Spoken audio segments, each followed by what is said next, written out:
You're listening to an archived Cabral Concept podcast. After listening to this show, check out the most up-to-date podcasts available at stephencabral.com/podcasts or search directly on iTunes. And now, welcome to the Cabral Concept, where board-certified naturopath and integrative health practitioner Dr. Stephen Cabral shares how he was diagnosed at the age of 17 with a life-altering illness and given no hope for recovery. It was only after studying and traveling all over the world did he discover how to combine ancient Ayurvedic healing practices with state-of-the-art naturopathic and functional medicine to fully rebalance the body and re-energize it with life. It's time to discover how to get well, lose weight, and finally feel alive again. And now, here's your host, Dr. Stephen Cabral.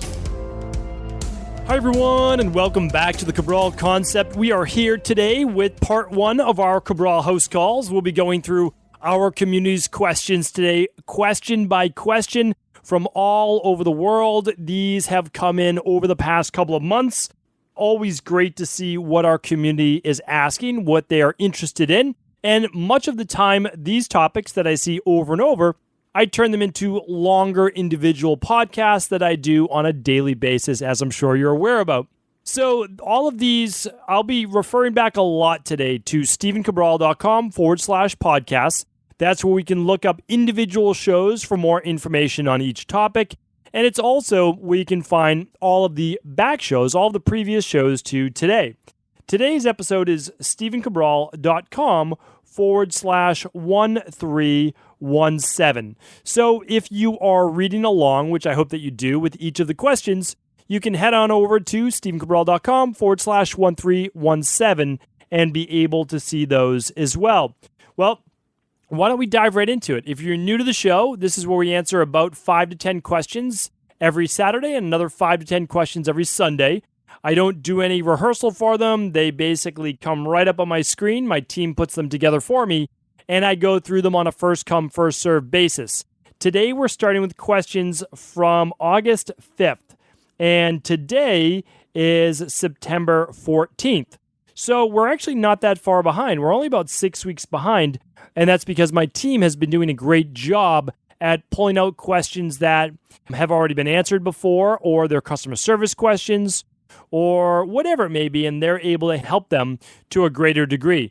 So, looking forward that we're catching up a little bit, only 6 weeks or so behind to get your question answered. We've been as far as 12 to 14 weeks before.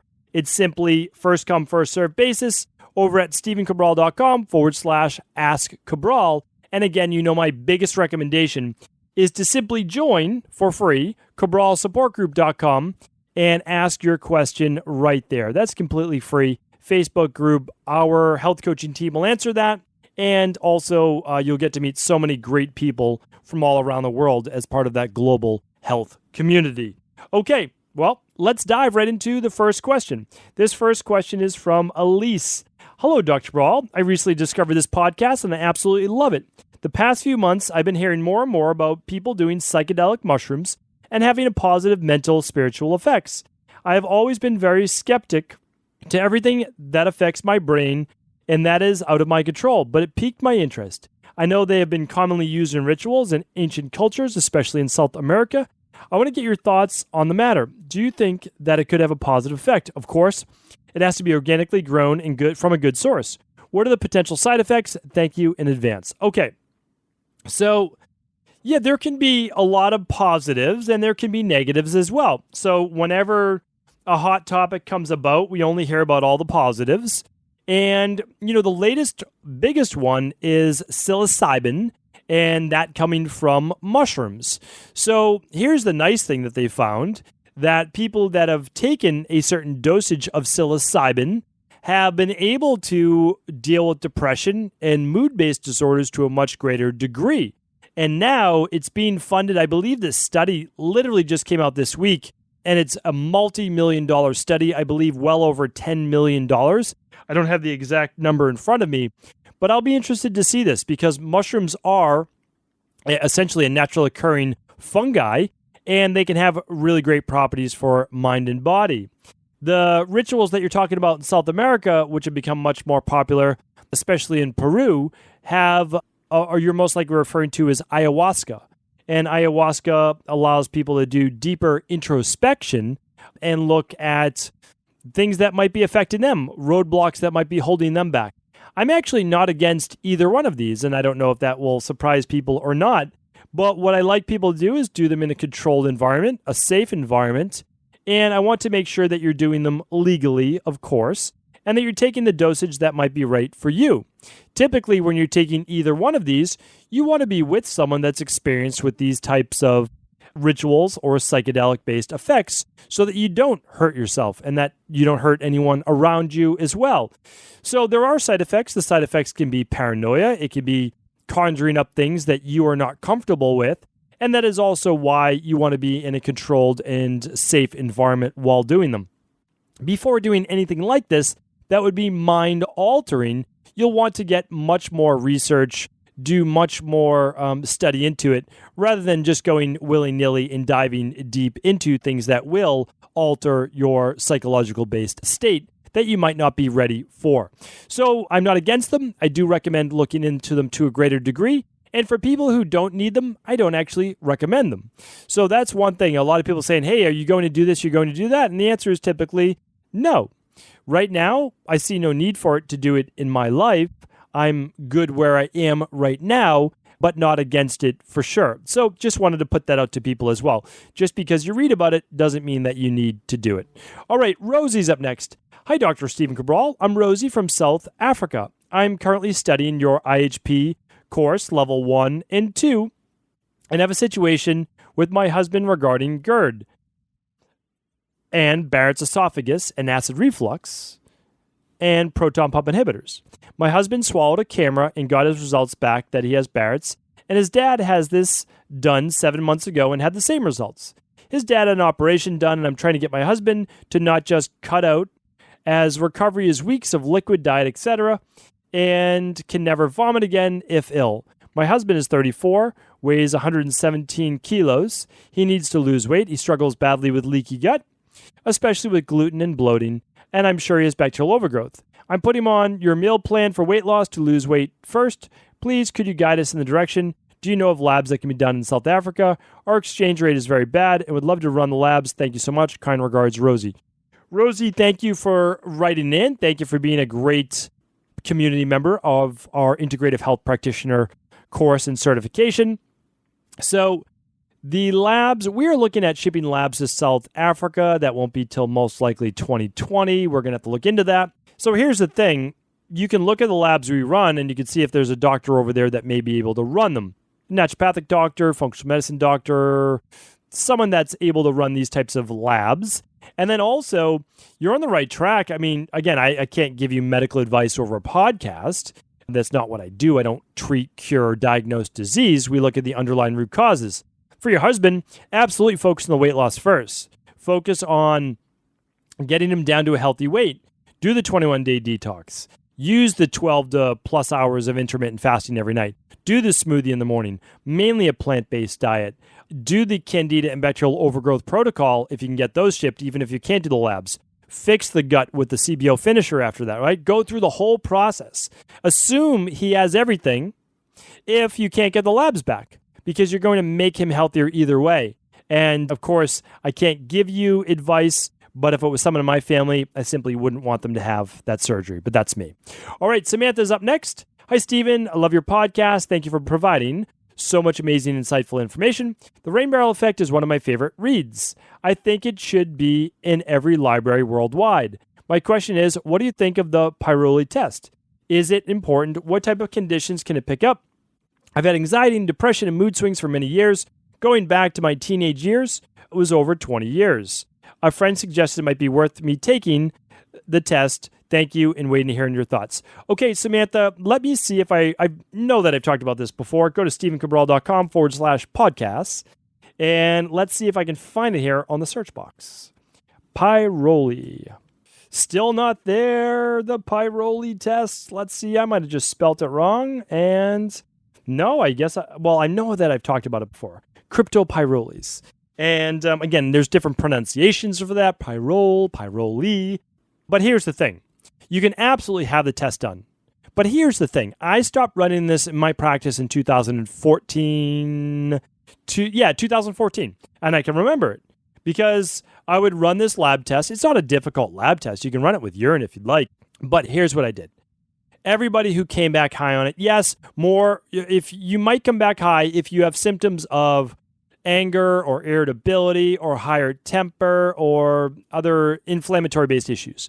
But here's the thing. One is you have to make sure that you're high in those at the time that you're taking the test. And the second is that even if you take the test and you come back as being a positive for this, you need what? Well, you need your B vitamins, namely folate, B12, and B6.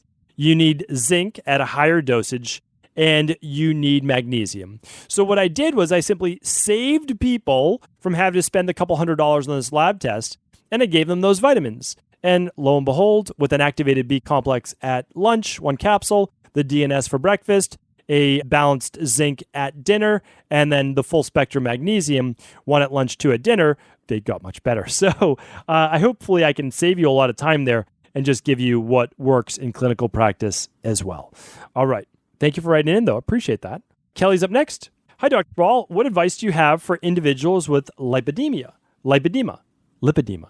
I struggled to lose weight in my thighs and bottom half for decades, eating extremely cleanly, starved myself, severely restricting calories, and eventually resorting to bulimia because of my extreme pear-shaped body. Then I discovered there's a condition called lipedema that makes it impossible to lose weight in these regions. Apparently, the only reliable treatment is liposuction. Please help.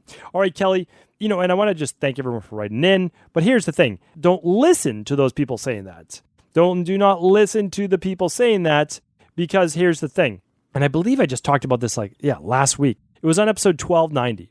All right, so please check out episode 1290. That's your answer. But let me go back to the mindset that there is no cure for this.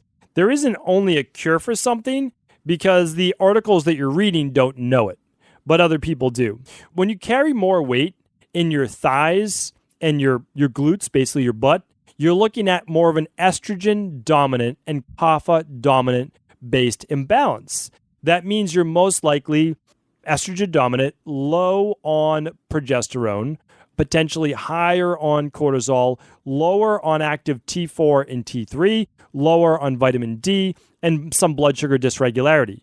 You could literally run a thyroid adrenal hormone lab through equilibriumnutrition.com, get myself to review it. But again, let me just go through exactly what you should do. This is what I would do. Speak with one of our health coaches on a plan, on nutrition, and get everything you need, or become a private wellness client to go through it step by step, the intake, your health history, the recommended labs for you, go through the whole process. You're going to do a detox. I mean, you can overcome this. There's no doubt about it. That's what I would do, but you're also welcome to work with any of your local integrative health practitioners, local functional medicine doctors, people that specialize in this too, and they can help you. You certainly don't need to resort to liposuction because remember, when your body gains weight, it's going to gain it through body fat somewhere in your body, right? You can't suck out all the body fat in your body at the adipose tissue or you'd literally be dead. Like that is not the thing that we want to do. Your body becomes very toxic because where's your body going to put those excess calories or where's it going to put those toxins, right? We know that we store it in those adipose tissues. So you have to be very, very careful.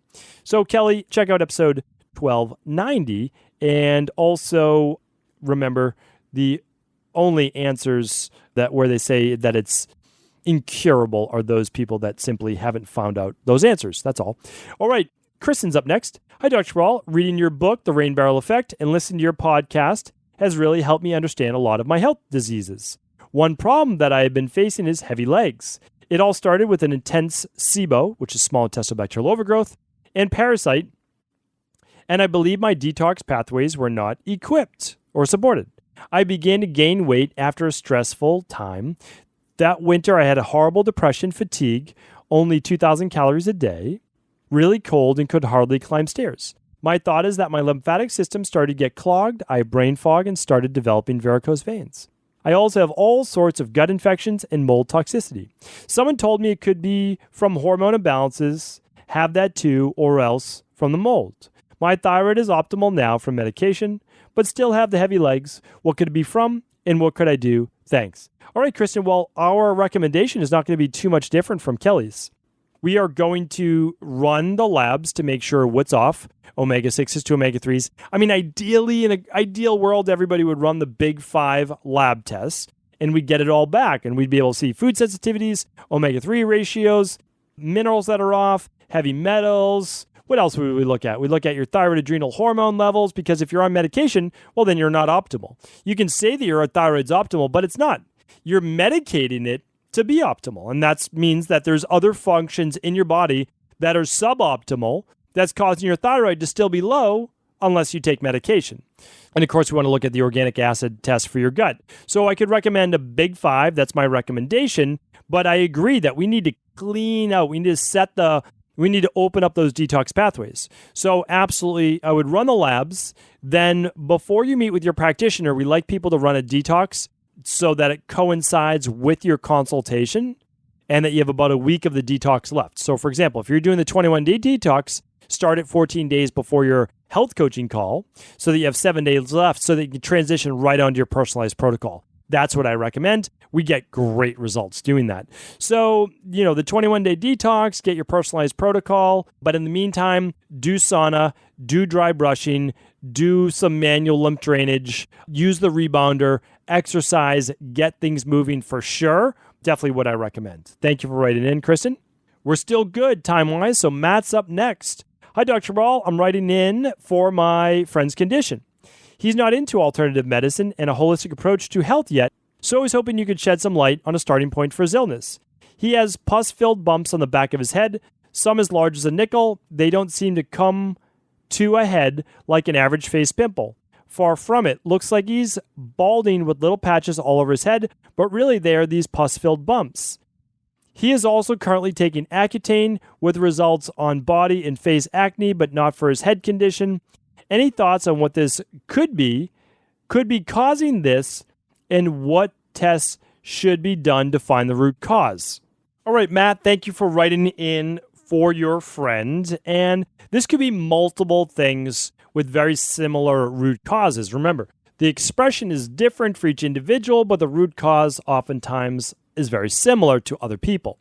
So we look at this. It could be folliculitis, which is an infection or an imbalance at the follicle of where the hair is coming in. It could be pustular psoriasis. It could be boils. Really anything where the body is trying to push out some type of bacteria or waste through the skin. Sometimes it happens on the head. We have to keep in mind that he's taking Accutane, and Accutane actually slows and hurts the liver detox processes. So much so that when you're taking Accutane, you have to routinely go to your doctor to have your liver enzyme counts checked. It's that dangerous for the liver. So here's what I would look at. Well, he's on Accutane, and this could actually be, believe it or not, part of the issue. But also we want to look at what other gut and leaky gut issues may there be where there might be proteins and bacteria seeping into the bloodstream. The first thing I would do for your friend is I would run an organic acids test and potentially a stool test. Since he's not really into, we'll call it true health, what I'm recommending is that he just does the organic acids test, maybe to get started. Ideally, the starter kit, if he could, which is the hair tissue mineral analysis and the organic acids test. That's that. That's what I recommend to get started. All right, Lawson's up next. Hey, Dr. Ball, this is the best podcast ever. Thank you, Lawson. I appreciate that. Quick question. Many of my peers, coworkers, family, online strangers tend to complain about knee and back pains when they're approaching the age of 30. Some were never involved in sport or got injured. They just feel pain. Is that part of the so-called aging process? I'm 34 years old, suffered injuries from sports, but I'm currently without any pain or joint issue. Is there anything I can do from your expertise to avoid the niggling pains they are going through, or is it inevitable? Is there anything I can recommend to them to alleviate their plight? Keep up the great work. Lawson, thank you for writing in. And, absolutely. So, knee pains, back pains, this is from people who have filled up their rain barrel with inflammation and with poor eating and with a sedentary lifestyle. I mean, that's basically it, right? If you look at the de-stress protocol, you can say, oh, okay, yeah, it's sitting down all day at a desk. What does that do? You can check out my podcast on how it tightens your hip flexors, tightens your hamstrings, weakens your core. Well, so what we need to do is open our psoas, open our ankles back up, stretch out our hamstrings, work on strengthening our core muscles. So we need to do those things in conjunction with reducing inflammation from hidden food sensitivities. You can have them just run a food sensitivity test. You can run that organic acids test to look at their gut function. You can look at mineral and vitamin-based deficiencies, which aren't allowing them to have more energy, to decrease inflammation, right? These are all really important things. They have to clean up their diet. So Lawson, the best thing you could do is get everybody a copy of The Rain Barrel Effect. I mean, that would be it. I would love to be able to give the book away for free. I almost do. It's as inexpensive as I can sell it. And if there's profit left over, which there is, I do donate that to charity. We don't just do it for The Rain Barrel Effect. I don't talk about this a lot, but I want to talk about it more because I want to bring more notoriety to the charities that we support.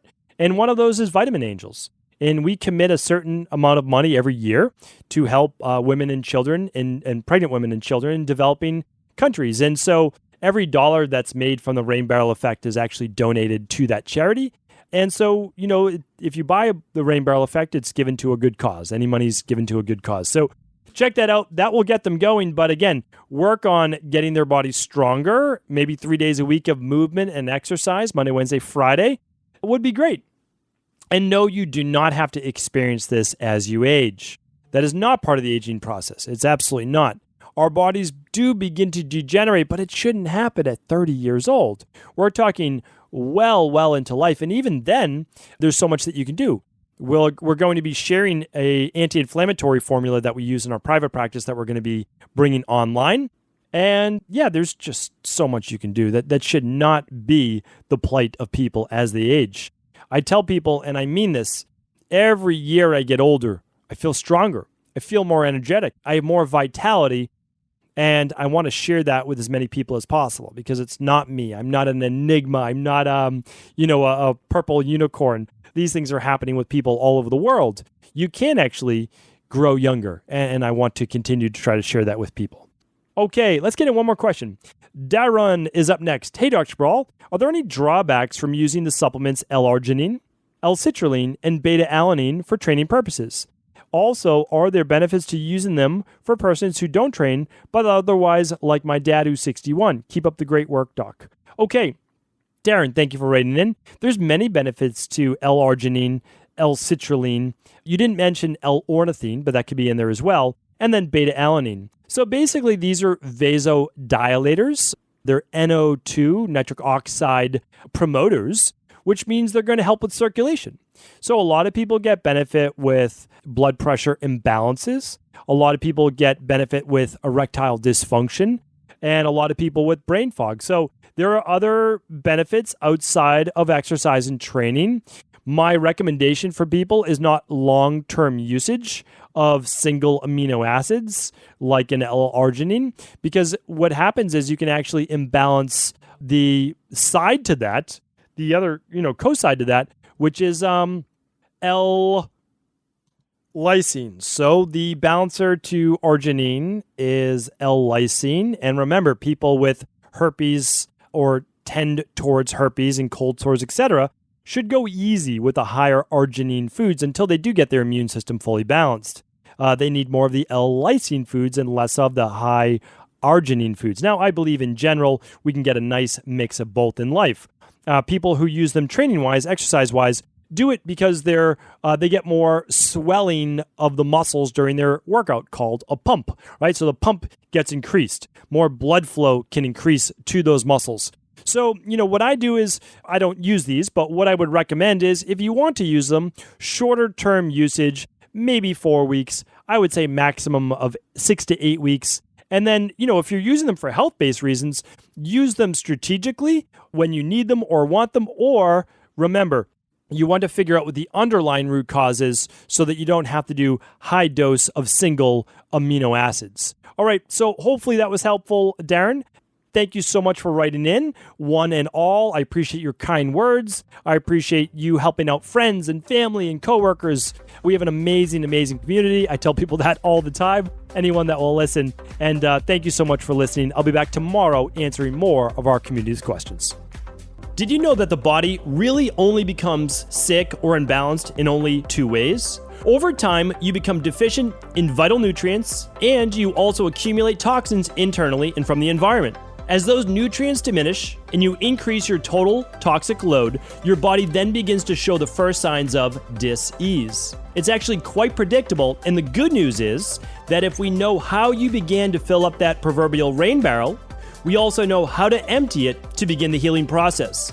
I was fortunate enough to learn this ancient healing process from my mentor after suffering from debilitating diseases for close to a decade. It was only when I began to implement these techniques did I finally overcome my illnesses and go on to live a life of energy and vitality that I now enjoy. I'd like to share with you now what I discovered after traveling all over the world and how to combine the best of ancient healing wisdom with state-of-the-art science. Allow me to teach you exactly how I've been able to help over 250,000 people to empty their rain barrel and begin to transform their body and lives into what they've always hoped they could be. To get your copy of the international bestseller, The Rain Barrel Effect, simply go to stephencabral.com/rainbarrel.